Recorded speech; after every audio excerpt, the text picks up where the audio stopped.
নমস্কার বন্ধুরা, কেমন আছেন আপনারা সবাই? আশা করি আপনারা সবাই ভালো আছেন। কথা বলবো আজকে ট্রেজার ফান্ড নিয়ে। বেসিক্যালি ট্রেজার ফান্ডে যে নতুন স্টেক এসছে, কালেকশানে যে এনএফটি গুলো রয়েছে ওখানে স্টেক করার জন্য কেমন কি কন্ডিশন রয়েছে, কি রিস্ক রয়েছে, কি প্রফিট রয়েছে, গ্যাস ফি কেমন কি লাগছে, ওই বিষয় নিয়ে আজকের এই ভিডিওতে ডিসকাস করব।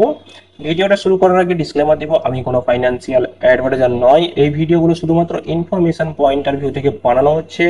এই চ্যানেল বা ভিডিওর মাধ্যমে কোনো রকম ইনভেস্টমেন্ট বা বাই সেল টিপস বা রিকমেন্ডেশন দেওয়া হয় না, শুধুমাত্র ইনফরমেশন দেওয়ার জন্য ভিডিওগুলো দেওয়া হচ্ছে। যদি করেন আপনারা নিজের রিস্ক নিয়ে করবেন আর নিজের অ্যানালাইসিস রিসার্চ অবশ্যই করবেন।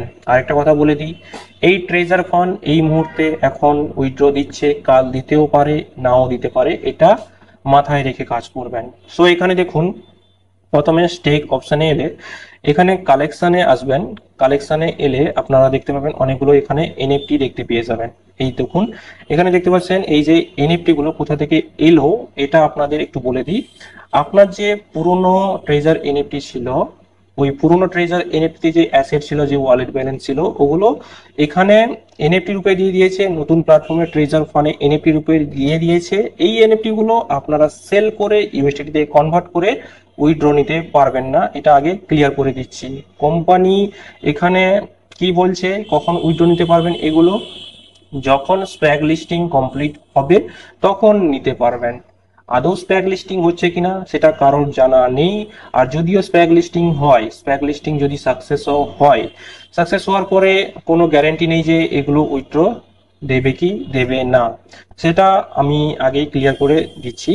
সো এখানে দেখুন, এখানে 2000 ইউএসডি একটা এনএফটি রয়েছে। এখানে যদি স্টেকে ক্লিক করি, এখানে দেখুন অনেকগুলো জোন রয়েছে, zone 1, zone 2, zone 3, zone 4, zone 6 পর্যন্ত রয়েছে। প্রত্যেকটা জোনে আলাদা আলাদা পার্সেন্টেজ রিটার্ন রয়েছে।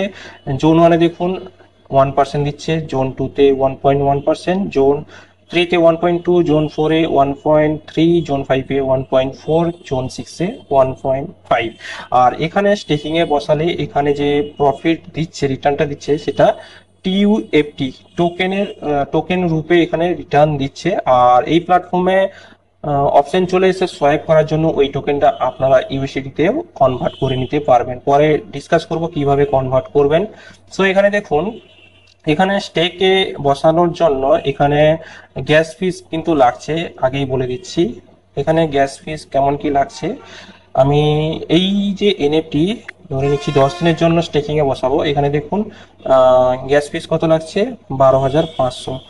এখানে আরেকটা কথা ক্লিয়ার করে দিই, এখানে যদি আপনি 3 দিনের জন্য বসান তাহলে সেম গ্যাস ফিস লাগছে 12,500।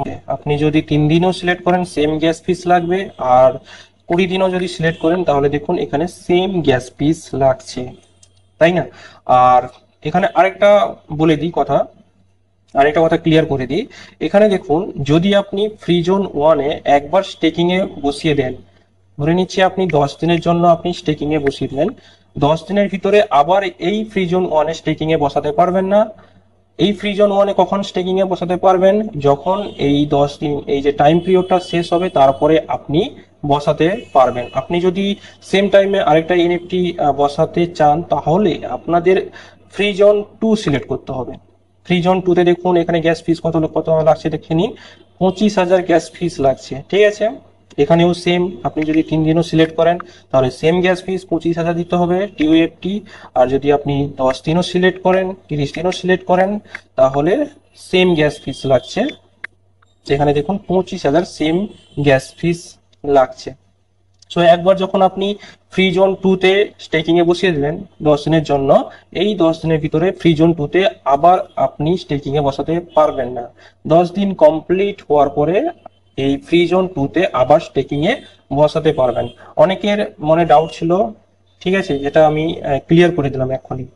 আশা করি বন্ধুরা বুঝতে পেরেছেন যে ট্রেজার ফান্ডে কালেকশন অপশনে যে এনএফটি গুলো রয়েছে, ওই এনএফটি গুলো স্টেকিং এ বসানোর জন্য কেমন কি কন্ডিশন রয়েছে।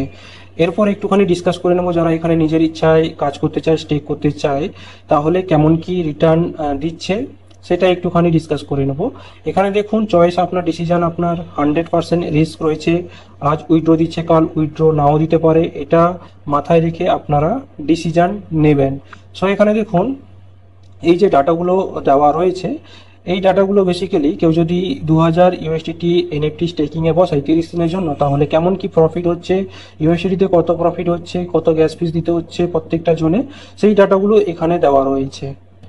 সো এখানে দেখুন বন্ধুরা, কেউ যদি ফ্রি জোন 1-এ 2000 ইউএসডিটি স্টেকিংয়ে বসায় তাহলে কত রিটার্ন দিচ্ছে ডেলি, 1% ডেলি রিটার্ন দিচ্ছে। আর কত গ্যাস ফিস দিতে হচ্ছে, 12,500 টিইউএফটি গ্যাস ফিস দিতে হচ্ছে। এই 12,500 যদি আপনি ইউএসডিটিতে কনভার্ট করেন, কারেন্ট যে প্রাইস চলছে টিইউএফটি 0.004, সেই অনুযায়ী 50 ইউএসডিটি পে করতে হচ্ছে। সো এখানে টিইউএফটির প্রাইস বাড়তেও পারে, হোয়াইট পেপার অনুযায়ী 0.008 হওয়ার কথা আছে প্রিসেল 2-তে, দেখা যাক হয় কি হয় না। এরপর দেখুন ডেলি কত রিটার্ন দিচ্ছে, 5,000 টিইউএফটি ডেলি প্রফিট দিচ্ছে। আর আপনি যদি এটা 30 দিনের জন্য স্টেকিং এ বসান তাহলে 30 দিনে কত হচ্ছে, 1,50,000 30 দিনে হয়ে যাচ্ছে। আর এই 1,50,000 টিইউএফটি যদি ইউএসডিতে কনভার্ট করা হয় তাহলে কত হচ্ছে, 600 ইউএসডিটি হয়ে যাচ্ছে কারেন্ট প্রাইস অনুযায়ী। টিইউএফটির কারেন্ট প্রাইস কি চলছে এখন, 0.004 টিইউএফটি কারেন্ট প্রাইস চলছে। সো এখানে ফিউচারে হয়তো বাড়তে পারে, হোয়াইট পেপারে এমনটা লেখা রয়েছে প্রিসেল 2-তে এখানে 0.008 হওয়ার কথা আছে। হয় কি হয় না সেটা সময় বলবে। সো এখানে যদি 0.008 হয়ে যায় টিইউএফটির প্রাইস, তাহলে কত হচ্ছে ইউএসডিটিতে, 1200 ইউএসডিটি হয়ে যাচ্ছে। মানে 50 ইউএসডিটি লাগিয়ে মাসের শেষে 600 হচ্ছে। যদি কারেন্ট প্রাইস অনুযায়ী 0.004 যে কারেন্ট প্রাইস চলছে সেই অনুযায়ী 600 রিটার্ন দিচ্ছে, 600 ইউএসডিটি। সো এখানে দেখুন রিটার্ন হাই রয়েছে, যেখানে হাই রিটার্ন রয়েছে সেখানে হাই রিস্কও রয়েছে, ঠিক আছে।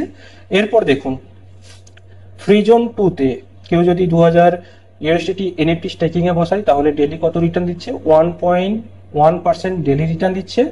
কত গ্যাস ফিস দিতে হচ্ছে, 25,000 টিইউএফটি গ্যাস ফিস দিতে হচ্ছে।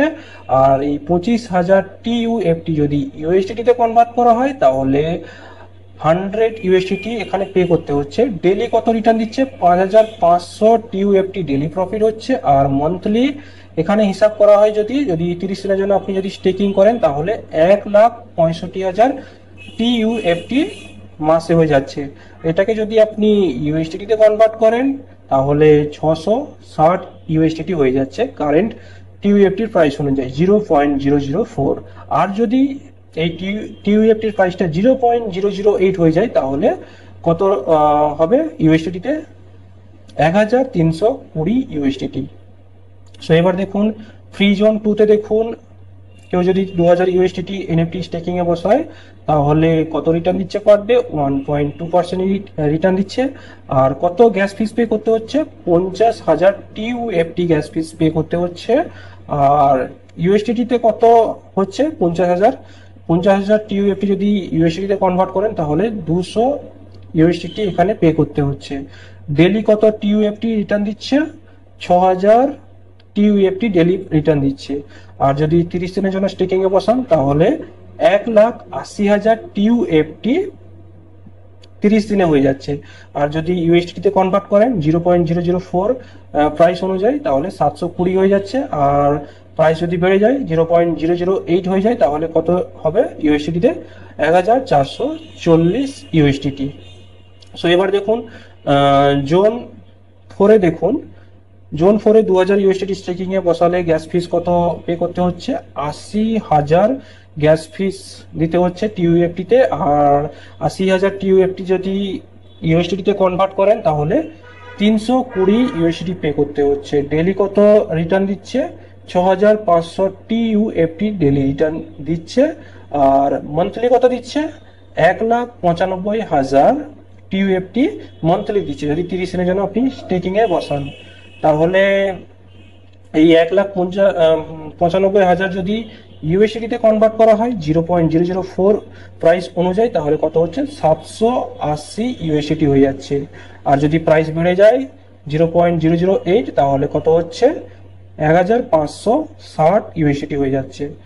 সো এখানে দেখুন জোন 4-এ দেখুন 2000 ইউএসডি যদি স্টেকিং এ বসায় তাহলে কত গ্যাস ফিস পে করতে হচ্ছে, রিটার্ন দেখে নিন 1.4% দিচ্ছে। আর গ্যাস ফিস এখানে টিইউএফটিতে 1,00,000 টিইউএফটি গ্যাস ফিস দিতে হচ্ছে। আর এই 1,00,000 টিইউএফটি যদি ইউএসডিতে কনভার্ট করেন তাহলে 400 ইউএসডি পে করতে হচ্ছে। ডেলি প্রফিট দেখুন 7,000 টিইউএফটি। আর যদি 30 দিনের জন্য স্টেকিং এ বসান তাহলে এখানে দেখুন 2,10,000 এখানে 30 দিনে টিইউএফটি এত প্রফিট হবে, ঠিক আছে। আর 2,10,000 যদি ইউএসডিতে কনভার্ট করা হয় কারেন্ট প্রাইস অনুযায়ী 0.004, সেই অনুযায়ী যদি কনভার্ট করা হয় তাহলে 840 ইউএসডিটি হচ্ছে। আর যদি প্রাইস বেড়ে যদি 0.008 হয়ে যায় তাহলে কত রিটার্ন দিচ্ছে? 1,680 ইউএসডিটি রিটার্ন দেবে, এরকম দাবি করছে। সো এখানে দেখুন জোন 5 কেউ যদি এখানে স্টেক করে 2,000 ইউএসডি তাহলে কত পে করতে হচ্ছে গ্যাস ফিস? এখানে রিটার্ন দেখুন 1.5% দিচ্ছে। আর গ্যাস ফিস দেখুন 1,50,000 দিতে হচ্ছে। ইউএসডি যদি কনভার্ট করা হয় তাহলে 600 ইউএসডি পে করতে হচ্ছে। ডেলি দেখুন 7,500 ডেলি প্রফিট দিচ্ছে। আর এখানে মান্থলি মানে 30 দিন যদি স্টেকিং এ বসান তাহলে এখানে দেখুন 2,25,000 এখানে মান্থলি হয়ে যাচ্ছে, মানে 30 দিনে এত প্রফিট হচ্ছে। এটা যদি ইউএসডিতে কনভার্ট করেন 900 ইউএসডি এখানে রিটার্ন পাবেন। আর যদি প্রাইস বেড়ে যায় তাহলে 1,800 ইউএসডিটি হয়ে যাবে। সো এইগুলো হচ্ছে কিছু ক্যালকুলেশন। আপনারা এই ক্যালকুলেশনটা এই ডাটাগুলো যদি আপনার দরকার লাগে তাহলে আপনি আমার টেলিগ্রাম চ্যানেল থেকে নিয়ে নিতে পারেন। আই হোপ বন্ধুরা বুঝতে পেরেছেন যে এখানে স্টেক করার জন্য কেমন কি গ্যাস ফিস পে করতে হচ্ছে প্রত্যেকটা জনে। আর 30 দিনের জন্য যদি স্টেকিং এ বসান তাহলে ইউএসডিতে কত রিটার্ন হচ্ছে।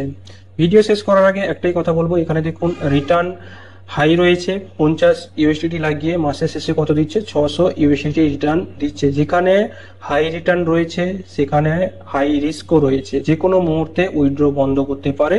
এগুলো মাথায় রেখে রিস্ক বুঝে কাজ করবেন কেউ যদি কাজ করতে চায়।